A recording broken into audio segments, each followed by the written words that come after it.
They were the hottest band in the world almost overnight. I mean, the Chungas were everywhere. You couldn't turn on the radio and not hear the Chungas, no matter what station you were on. They are the most successful group in the history of music. Girls, money, cars. It was great. In spring 2015, there were no bigger names than James, John, Ulija, and Hector. I basically knew we were the best band on earth. So, you know, no comment. After making the most beautiful album ever created, the Chungas realized they had nowhere to go but down. Well, it's definitely a doozy. My parents died. I OD'd on Chung. Woke up, none of my bandmates were there by my bedside.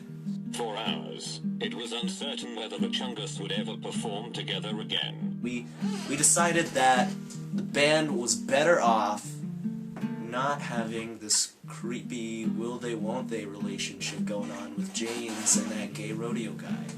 Okay. Yeah, it had a pretty huge impact. Just kidding, no it didn't. We're pretty good actually. I think we're better off without him, honestly. Through the Chungas, we can learn that fame and fortune isn't all it is cracked up to be, right here on Behind the Music.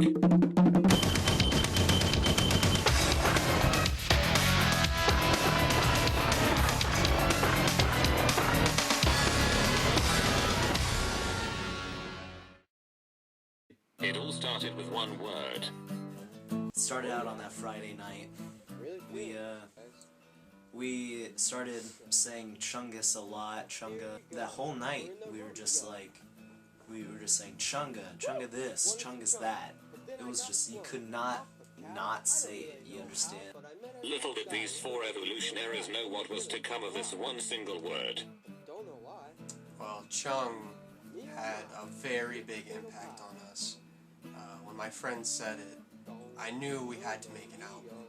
In one single night, these four heroes created the greatest known collection of songs in the history of mankind. This day is referred to by fans as Chung Day. We finished it in about a night, actually. When we wrote Melodic Chung, we just, we really knew that the music industry was never going to be the same after that. Our heroes, our saviors, now going by the alias, the Chungas, named their masterpiece, simply, yet respectfully, Melodic Chung, and it took the world by storm. This album came with many great hits, but none compared to the legendary hit summer single, Chungas in the USA. Man, once we wrote Chungas in the USA, we were on top of the world. It was just a beautiful song, man, and it just lulled me into the most beautiful slumber of my life. Chungas in the USA. Greatest song ever.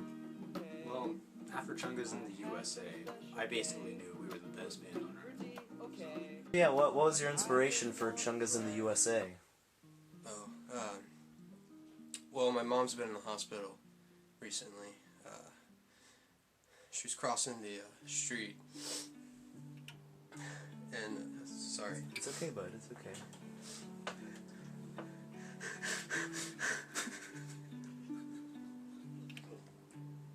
Take your time, buddy, it's okay.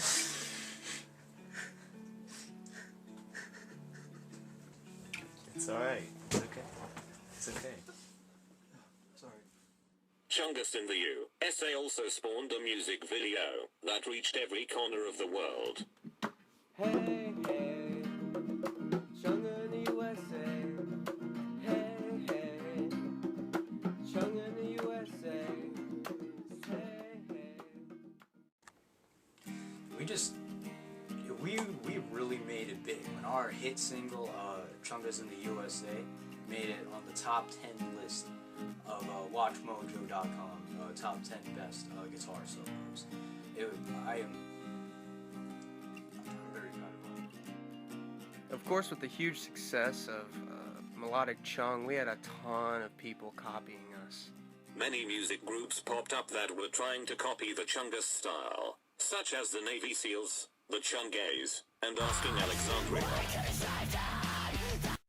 Despite the copycats, the Chungas album soon became the top-grossing album of all time. Who influenced my music? The Chungas. I'm Slash from Linkin Park.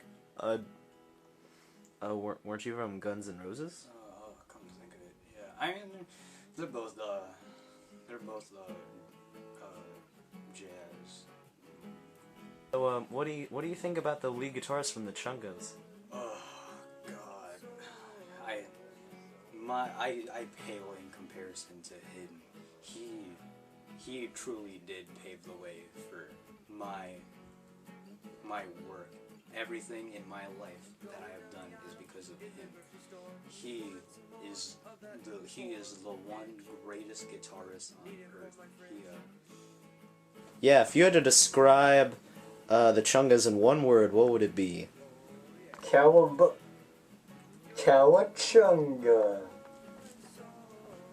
The Chungas soon became well known for their huge and wild concerts. Did you go to a lot of Chungas concerts? Every single one of them. What were their concerts like? Alright, imagine, like pouring a bowl of cereal, right? You got a bowl of cereal, right? And then you go to your refrigerator and you ran out of milk. That's what it was like. It seemed like nothing could bring the Chungas down. That is, until a girl got between them. From what we understand, Katie was the band's groupie and inspiration for several of the Chungas' later songs, such as Katie off of their second album, Revenge of the Chungas. Katie, I wrote the song for you. Katie was a special lady. We all wanted her. She, most beautiful thing I've ever seen. Yet none of us could get her attention. Katie. So, Katie, what was it like hanging out with the Chungas? It's okay, you don't have to talk about it, I understand. It's a big issue. So what was it? A lot of people are comparing you to Yoko Ono, saying you broke up the Chungas. What do you have to say to that? Katie refused to go on with the interview or answer any more of our questions.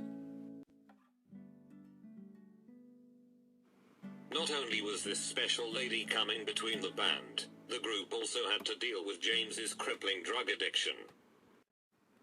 Once James got into the drug called Chung, he quickly became isolated from the other bandmates. First off, I OD'd on Chung, and woke up. None of my bandmates were there by my bedside. Felt pretty alone.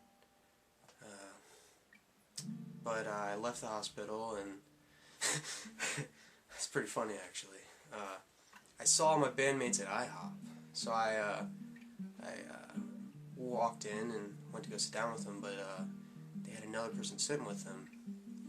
Katie actually. She's a beaut. I mean, but still, I felt a little hurt inside because he abandoned me for this Katie. So I walked home. I got hit by a car. Went to the hospital again. Moved him back to my parents, and my mom had just gotten out of the hospital, and my dad's actually a crippled. It's a funny story actually. It seemed as if the band was not going to be around much longer. He was a pretty big part of the band. You know, being the vocalist of the band, it had a pretty huge impact. Just kidding, no it didn't. We're pretty good actually. I think we're better off without him, honestly.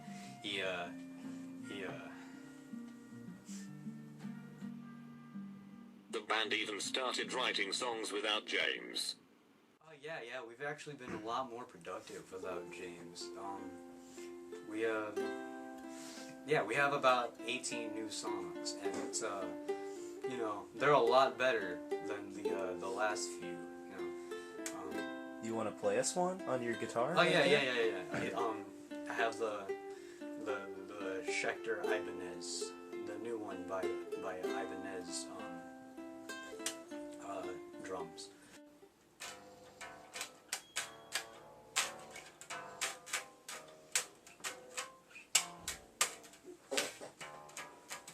What Elijah is playing would later develop into the song Chungas in the future.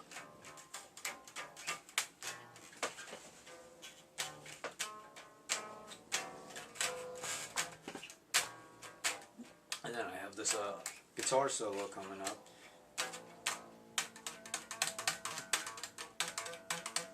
And then that's it. That's you know, that was like 2 seconds, but that's all I need. That's all I need to make the yeah.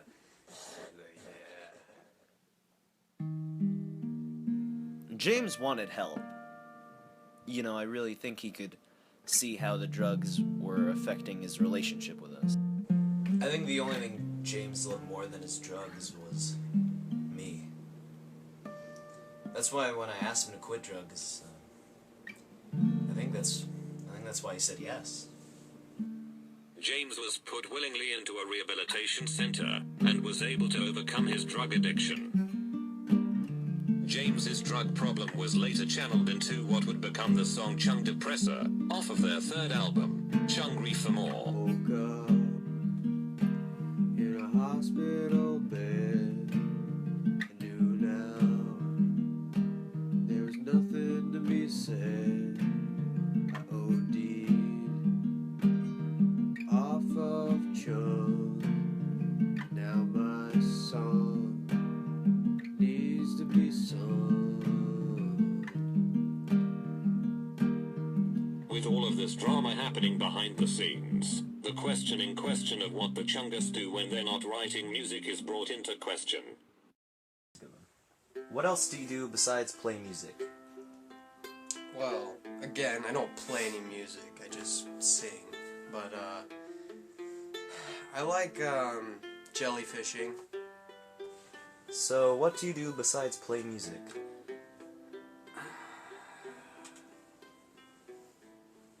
Probably nothing. There's not a lot left for me. My parents died when I was 7, and you know, you'd usually think your friends would be kind of sympathetic, all you know, your classmates and peers, but I got made fun of a lot for it, you know, for being an orphan. I had no friends all throughout how, I'm a junior in high school right now, and I have absolutely no friends outside of the Chungas. And my dog just recently died. The people I'm living with right now are absolutely horrible. I'm only allowed to eat 1 meal a day, and it's pretty great. Sadly, Elijah got hit by a car later that day. He didn't die, but while at the hospital they discovered an inoperable brain tumor in his skull. You know, the Chungas really had a lot of hidden messages in their music. You know, I think these guys really were living with some demons, you know? I mean... Hidden messages, like how at the end of Katie it says, Good morning, Haiti. "What's that all about? Are they some sort of activist group in disguise or something? Are they working for the Illuminati? I don't know, but I do know how to find out. Let's look at the facts. Gay seems to be a central theme in many of the Chungas songs. I just have one thing to say. I am really gay. But I'm better. It's not very fun. I saw a cute person, but it turned out they were a guy. Good thing I'm gay. I got to the shore on the island. I met a dick. Well, I guess. Am I the only one who finds this all to be a little suspicious? I guess there's just one last question to ask. The only question that's really mattered all along. So James, there's been a lot of speculation since the release of the song Gay Rodeo Chungas from your album melodic chung from the Chungas. So the big question is, are you gay?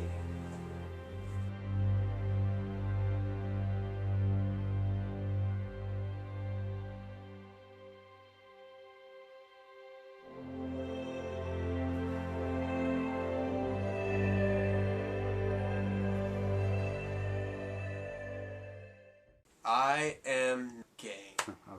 Well, there you have it, folks. The answer for everything.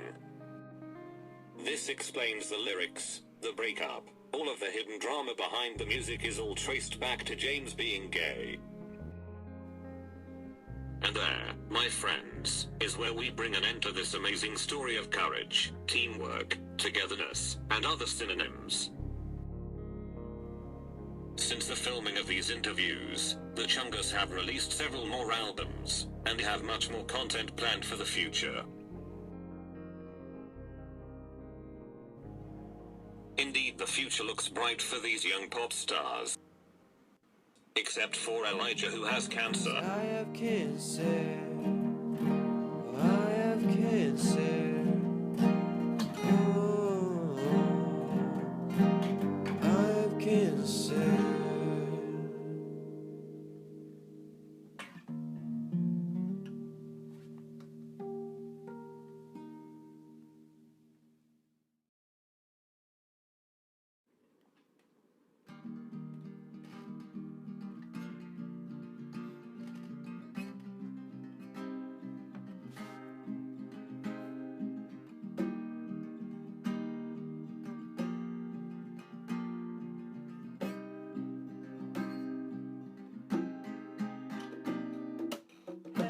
Hey, I just have one thing to say.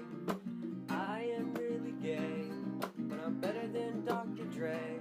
And hey, the sky might be gray, but that's okay, 'cause Hector is my babe.